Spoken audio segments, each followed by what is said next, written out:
안녕하십니까. 5월 21일 오전 김경국 TV 시작하겠습니다.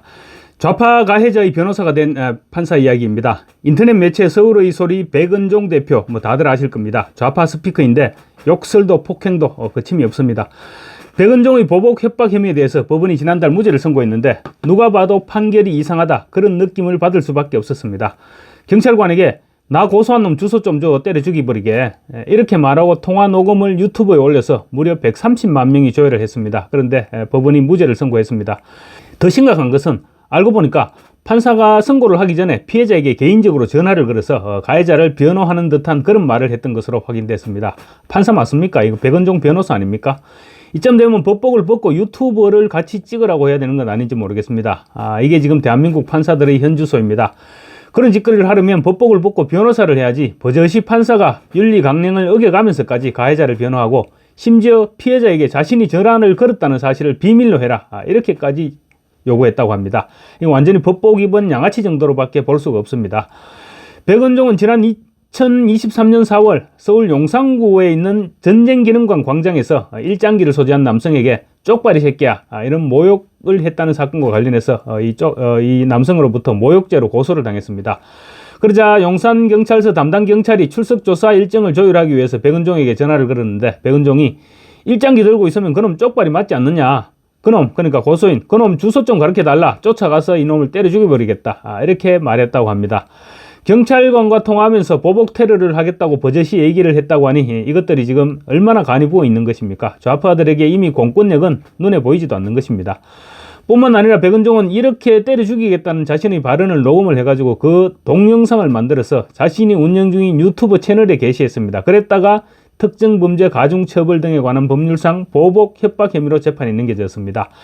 검찰은 지난 3일 열린 첫 공판이자 마지막 공판에서 백은종에게 징역 1년을 구형했습니다. 그런데 서울 남부지법 형사합의 11부 재판부는 피고인이 다른 정견을 가진 사람들을 찾아가서 폭행과 모욕으로 처벌을 받은 전력이 있고 문제 유튜브 영상 조회수가 130만 회에 이르는 점 등을 고려하면 보복의 목적으로 협박할 고의가 있었던 게 아닌지 의심이 들기는 한다 이렇게 얘기하면서도 전체적인 맥락을 고려하면 피고인의 언동은 직접적인 해악의 고지가 아니라 경찰의 출석 요구에 대한 감정적이고 일시적인 분노 표시에 불과해 보인다 이렇게 판단을 했습니다.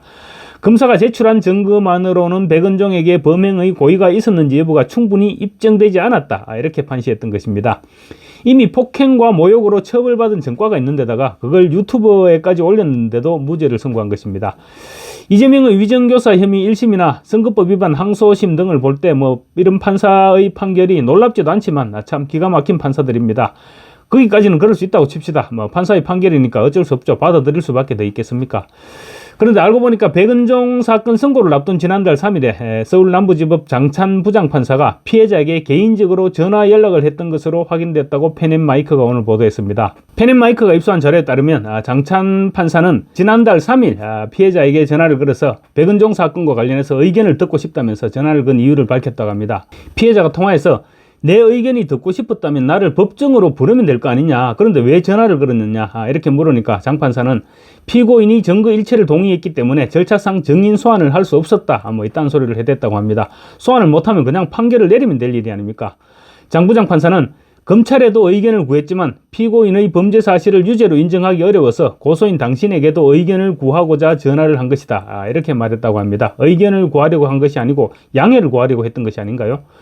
전화통화에서 장 부장 판사는 일반적인 협박죄 사건의 경우 협박 행위가 가해자와 피해자 간에 직접 일어나거나 가해자가 피해자에게 전화를 건다든가 이런 방법으로 이루어지는데 백은종 사건의 경우 일반적인 협박죄 사건으로 보이지는 않는다라면서 피고인 백은종에 대한 무죄 심정을 노골적으로 드러냈다고 합니다.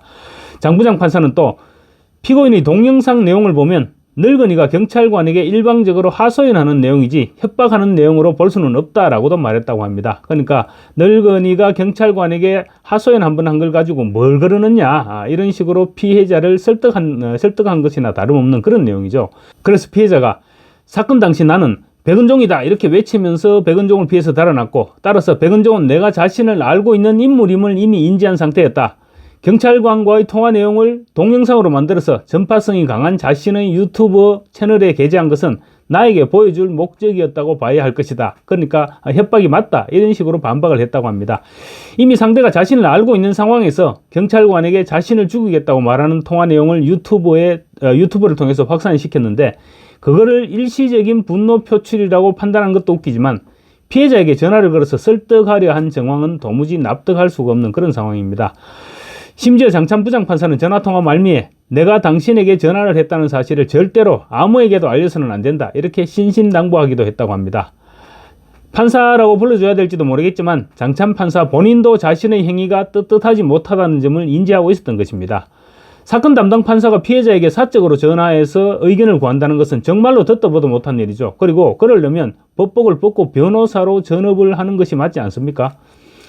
그런데 여기서 의심이 생깁니다. 과연 장찬 판사가 이번 사건만 피해자에게 전화를 걸어서 설득하듯이 의견을 물었을까요? 다른 판결에서는 그런 일이 없었을까요? 또 더 나아가서 이런 짓을 한 판사가 과연 장찬 판사 한 명 혼자일까요? 이런 사람들에게 법복을 입혀놓고 무슨 정의를 바라겠습니까? 이러니 재판의 공정성을 신뢰할 수가 없게 되는 것입니다. 이재명의 구속영장을 기각하면서 야당 대표이기 때문에 구속할 필요가 없다는 식으로 말했던 유창훈 서울중앙지법 영장전담부장판사, 또 윤석열 전 대통령 체포영장을 발부해주면서 다른 법은 무시해도 좋다고 기록한 이순영 서부지법부장판사, 현직 대통령 구속영장을 증거를 인멸할 우려가 없다는 11글자로 발부해버렸던 차은경 서부지법부장판사, 이재명의 위정교사 사건 무죄를 선고한 김동현 서울중앙지법부장판사, 이재명의 선거법 위반 사건 1심 유죄 판결을 뒤집고 무죄를 선고한 서울고법 최은정 이해설 정재호 부장판사, 윤석열 대통령 탄핵이 인용된 지 4일 만에 대장동 김만배에게 무죄를 선고한 박광서 수원고법 부장판사, 피해자에게 전화를 걸어서 가해자를 변호한 서울 남부지법 장찬 부장판사, 이런 사람들이 법복을 입고 앉아 있으니까 사법부를 개혁해야 한다는 말이 나오고 민주당은 그 틈새를 파고들어서 사법부를 장악하려 하고 있는 것입니다. 감사합니다.